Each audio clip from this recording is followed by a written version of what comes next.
Have you ever been called pushy, or maybe hasty, or impatient? It's a label that can really sting. It often feels like a deep misunderstanding of who you are at your core. But what if we could learn to see it differently? Today, we're going to unpack the psychology behind that word and what a reaction to it can teach us about ourselves. So if you've ever felt that sting, this one's for you. Okay, let's get into it. Hello. Would you be offended if someone called you a pushy person? Is that a problem for others? This question, it really hits a nerve for a lot of us, and I think it's time we had a real conversation about it. I mean, think about it for a second. It's just one word, but it can feel like a punch to the gut, right? It can leave you feeling defensive, misunderstood. So the real issue here isn't just the word itself. It's about the complex emotional thing that's happening between two people in that moment. So our goal here isn't to label anyone or to criticize, not at all.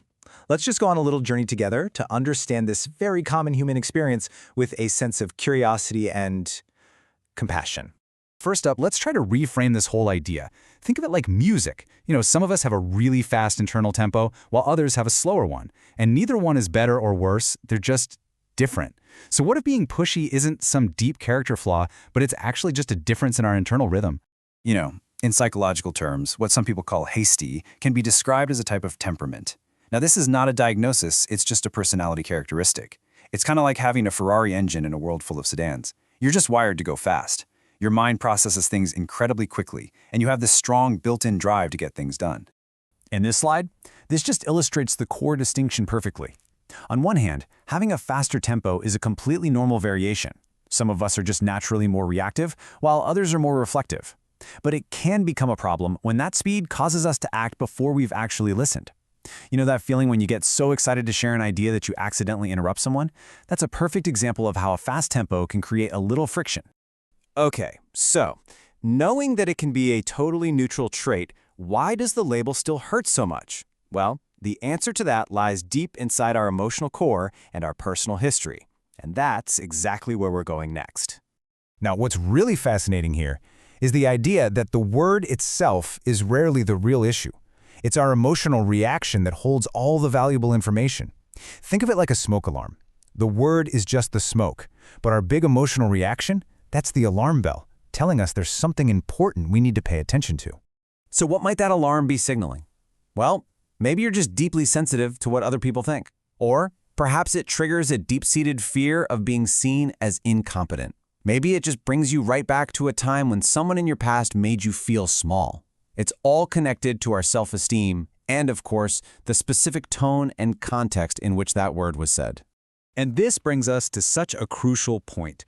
This trait isn't inherently good or bad. It's completely double-edged. It's like a knife. In the hands of a surgeon, it can save a life. In another context, well, it can be a weapon. It's all about how you use it, because its value really depends almost entirely on the situation. Just look at this comparison. A hasty temperament can be a challenge when you're working in a team, but it's an absolute superpower when you're in a crisis. When your pace clashes with the group or you don't leave room for others to speak, yeah, it can create problems. But that exact same trait is an incredible asset for making quick, decisive calls, for showing leadership, or for driving a new business venture forward. So you see, context is everything. With all of this in mind, we can start to shift our focus. We can move away from worrying about how others see us and move towards a more productive internal exploration. So, instead of worrying about what other people think, let's turn our attention inward for a moment. This is an invitation for self-reflection, not self-criticism. So the most important question we can ask ourselves isn't, am I a problem? It's, how is my natural tempo affecting my life and my own happiness? So let's start with this one. Take an honest look at your life and ask yourself, does this way of operating lead to the same kinds of friction over and over again? Think about your last argument. Was it about the same theme as the one before, and maybe the one before that? And now let's go a bit deeper. Do you feel a sort of underlying tension in your key relationships? Think of it like dancing. Are you and the other person in sync, or does it feel like you're constantly stepping on each other's toes because you're just moving at different speeds? And finally, is this feedback you're getting a one-off comment? Or is it becoming a theme? Are you hearing similar things from different, totally unrelated people in your life? Now, if you answered yes to these questions, please don't worry. It's not a life sentence. It's just information. Information that can help you grow. So, Let's put all the pieces of this puzzle together. It's time to stop thinking of this as some sort of flaw and start seeing it for what it is. It's about reframing this whole concept from a defect into a personal style. Let this one sink in. A hasty temperament is not a defect in who you are. It's a matter of regulation. Think about it like a race car. It's not a defect that the car is fast, it's just a matter of learning how to control that speed so you can win the race. It's all about learning to manage your natural energy effectively.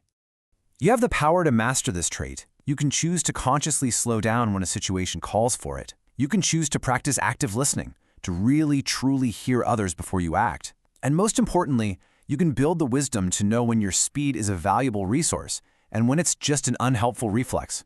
When you can do that, it's no longer a problem. It's simply your style. And that leaves us with the final question to carry with you. In any given moment, just take a breath and ask yourself, is my tempo serving me as a resource right now, or is it just a reflex? The answer to that question, well, that's the key to unlocking your full potential.